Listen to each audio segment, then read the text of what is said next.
Is really a concept where you take lots of learning, like a big chunk of learning, and you bring it down to more bite-sized pieces so that the pieces of learning are more digestible and easier to retain.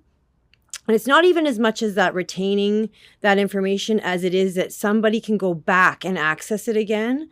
And as humans, we're like always trying to do the quickest and easiest thing to get something done. So if you have a long, huge training class, it's like 2, 3, 4, 5 hours long.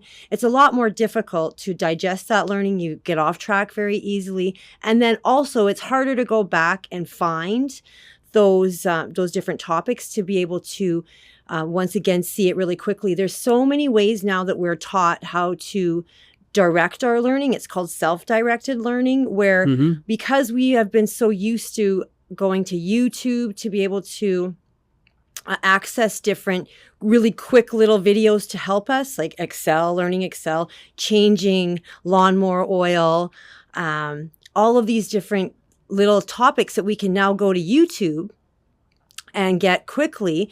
We're so used to being able to do that. So we want to mimic that in the way that we're allowing people to access their learning.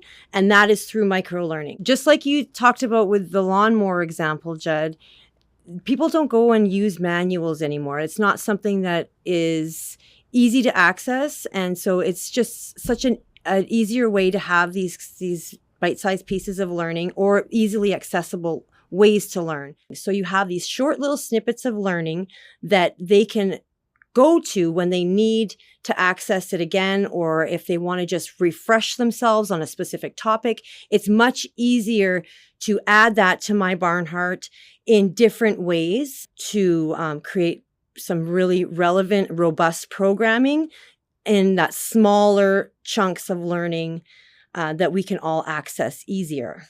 Thank you so much, Susan.